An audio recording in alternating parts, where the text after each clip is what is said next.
So how about that Severance finale? My goodness, what an incredible piece of art and storytelling. So after I released my color theory analysis of Severance a few weeks ago, a bunch of you asked for additional analysis specifically focused on the finale. As a heads up, I'm going to be talking as if you've already seen the last video, so if you haven't seen it, maybe watch that first, then jump right back here. So the first scene that we get to see in this is this birthing cabin scene. And one of the first things I noticed about it is it's combining those warm and cool tones. So take a look at this wide shot here. We notice that we have a lot of wood paneling like we've seen previously in Devin and Rickon's house. However, if you remember, the accent colors in their house were more red toned. We got a lot of reds and oranges. Well, in this birthing retreat, right, this is the realm of lumen. So although we have a lot of wood tones in the frame, they don't give us that same warm feeling. Even with the fire there, I mean, look at the floor, right? The floor gives us a very blue impact. Another thing I love about this scene is as Mark's innie starts to receive a message from Mark's outie. Do you remember how we talked about red being that color of the discovery of new information, kind of like that red letter from Petey? Watch what color we see flashed on Mark's innie's face as he's about to receive the message. Look at that, right on the left side of his face, we get this red light. And that red light is different than the firelight. The firelight is a little more orangey, right? So we get this red burst as he's about to receive new information. I also want to point out here, as the scene progresses and we cut back to that shot of Mark, notice how that side of his face is no longer red, but orange. This cabin scene also gives us the opportunity to see that warm versus blue dynamic we talked about. The show is often contrasting two worlds by giving one world a more warm and cool look. Now, traditionally, the cool look has been the look of Lumen, right? The cool blues of Lumen, and the warmth tends to be the world outside of Lumen's control. However, they provide a little bit of an interesting dynamic in this scene. They're stepping into each other's worlds in a different way than they've done before. But can I tell you, there's also a lot more simple explanation for why it was shot this way. Isn't it hilarious that Mark's outie is on the outside and Mark's innie is on the inside? This is why I love watching this show. The next scene we see is we jump back to the MDR department where Helly is staying late. And there's two things I want to point out. This is just a great example of how framing can make you feel uneasy. When this cut happens, right, I naturally look more towards the center of the screen there. And where my eyes went is I looked at the center, then I looked at Helly, and I didn't even see James in the corner at first. And when I finally, saw him off to the side, it was almost like a mini jump scare for me. It was like, ha, that's just so creepy and so wonderfully done. The other thing I want to point out is after this, we get this interesting semi-silhouette of James in a close-up. And so in the series so far, we've seen a lot of these silhouette-outed faces, right? We see it with Mark in the opening, we see it with Milchek. So we just see this theme a number of times.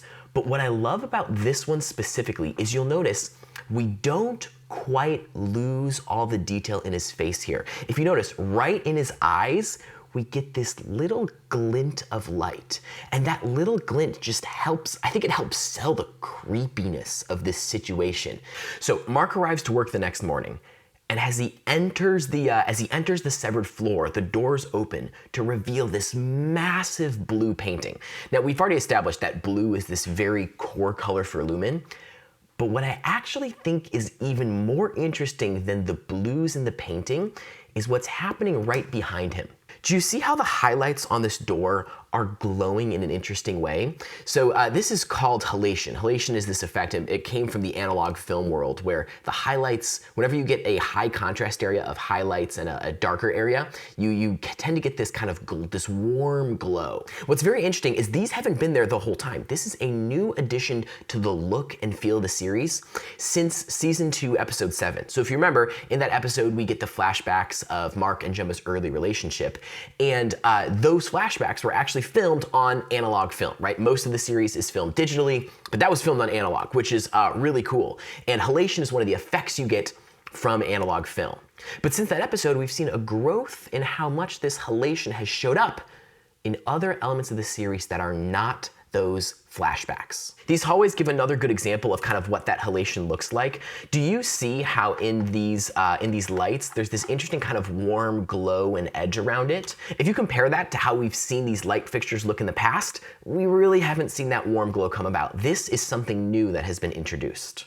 I'll explain my theory a little more about this a little bit later, but I just wanted to point it out now so you can keep an eye out for it. The next color observation is when they get back to the MDR department, we get these overhead lights in this kind of weird, creepy, bluish green look to them. We haven't seen a lot of this kind of bluish green. The first thing that came to mind when I was trying to think of something similar we've seen was some of the goat department area's costumes had a little more of that blue-green involved with some of their costume colors.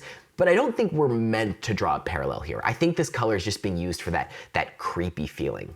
By the way, if this is something you enjoy thinking about, kind of how colors affect the audience experience, and you want to do more of it in your own work, in the description I have a free version of my guide to the psychology of color in film. And it walks through things like this. How do colors tend to be used to provoke audience responses? So check that out. I think it's a really cool guide. It's free and can help you level up your storytelling in that way. Now, this is another scene where we get to see color theory play out. Milchick is giving Dylan the response to his resignation. And this is another great example of how red is present for that discovery of new information. If you look behind Milchick there, kind of towards the top of the screen and towards the sides, you'll notice that there's some of this red influence from this light behind him. And then as we move over to Dylan's angle, you'll see right on his glasses there, we get that glint of red as well. But that red doesn't stay around the whole time. Watch, Milchick delivers the letter, then turns around and runs out. After that, we no longer see this red influence in the scene. It's no longer glinting off of Dylan's glasses, and even with the hallway, we don't see these red streaks coming through. This scene is also a great example of that warm versus cool dynamic that we see played out. As Dylan's innie is reading the message, we see his outie writing it later on, and it's in a very warm home environment. It's also that kind of warm green that we've discussed previously. That warm green we didn't really find until after season 2, episode 7. So let's talk about this halation effect a little more and why it's just been bugging me a little bit. So I have a couple examples I want to walk through. So here at the MDR department, you'll notice we have this kind of very interesting aggressive glow happening around the highlights of the desk. And then later on during the celebration that happens afterwards, look at how aggressive this halation is. You know, we see on Milchick's shirt, we're getting that kind of glow happening around that in the lights above. And there's even some other wide shots, like look at this wide shot right here. This very interesting glow around the highlights. Severance has continued to prove to us that the art team does things intentionally. So if this glow showed up, it's making me wonder why. Is it just simply aesthetic beauty or is it something more? And here's at least a theory I want to send your way. Whenever we think of film emulation, there's a lot of textural things we tend to associate with true analog film. Things like film grain or halation, or sometimes there's this film breath effect or the gate weave. And the way we've seen analog film used in this series previously is with those flashbacks showing Mark and Gemma's early relationship. I'm wondering if this halation here is trying to just indicate toward us that these moments will be a part of Mark's memory in the future. These moments are happening in real time, so I don't expect them to film them with analog film like a flashback, but by adding a textural element of analog film, it makes me wonder if that is what we are signaling for the future, that this will be a memory. So up until this point, Mark's innie has largely been wearing clothes that we expect him to, right? Very much those kind of neutrals and bluish navy tones, very much in line with how Mark has dressed in the past. But what happens when Mark gets to Gemma's floor? Do you remember what color Mark's outie tends to wear? What is that color of the outside world getting into Lumen? And while I don't think YouTube would like it if I showed maybe the violence that happens in that elevator, what is the result of that? The result of that is Mark transforms from his innie to outie, and what color is his outie now wearing? Red. Look at that. Isn't that just amazing visual storytelling? He is wearing that red, which Mark's outie so often does. Red, that color of the outside world. Red, the color of rebellion to Lumen. And they did this without a costume change necessary. This was one of those moments when watching the finale that I lost my mind. I was like, The literal levels of genius behind some of the design in this show are outrageous. And right now, we are just focusing on the color and some basic cinematography. And there's so many other areas of expertise that do it well. But just in this one area, can we appreciate how incredible this creative team is? After Mark rescues Gemma, we also get this red emergency light, right? Like something from outside, something that should not be here is here. So we get Mark and Gemma running towards the exit. Something I'll just point out in the color grade is whenever we have these really large, like monotone looks, I always find it helpful when we can get some other color of light to help break up the look. So a great example is here in the bathroom, we get these flashes of white lights, which I think really helps sell the red as a look. I also have a personal preference that whenever we do especially very red scenes, that we're able to introduce some kind of like warm orangey tones. And that's one of the things I really like about these kind of top lights going on. We're getting a combination of both the reds and the oranges in this kind of warm, fiery look. And through the rest of this episode, we just get such brilliant storytelling moments, like watching these characters progress through the different floors, just beautifully done. One of the visual things I like about this kind of exit and escape sequence is that Mark and Gemma are often running against the flow of the red lights. So do you see that here? Let me back it up and play it again. The red lights are kind of flying in the opposite direction. I think it gives them this sense of speed. It's almost like they're running faster because they're running against the flow of the lights. But now, as we get to the exit stairwell, Gemma exits, and what we notice is on the outside of the stairwell, what is the look that we are given outside of there? We're given that warm outy look. Do you see how the background here is in that kind of warmish green outside tone that we've talked about before? That is not how that stairwell has always looked. So we're kind of building a look that shows the outside world just in that stairwell. Additionally, as we look at Mark now, where are those red lights pushing him? They're kind of pushing him out the door. And right here, I think there is an absolutely fascinating pivot in color theory. Well, so far red has been that feeling of emergency throughout that entire scene. But you notice how when Haley enters the scene, the red takes on a different meaning? The color red hasn't changed here, but it's no longer that feeling of emergency, like we have to get out. It pivots to a feeling of love. And so the season ended how it started, with Mark running desperately through those white, winding walls. But this time is different. He's not running alone, but rather with Haley, deeper and deeper into the depths of Lumen.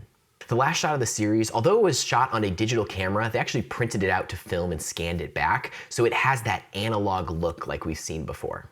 As the film emulation kicks in at the end, if our theory is correct about how analog film is used, this will be a memory. But there's a different way to read this ending, and one that admittedly I like a lot less. What if the film emulation does not represent memories, but rather dreams? All of those flashbacks from season 2, episode 7 came to Mark during his unconscious dreaming after the problematic reintegration.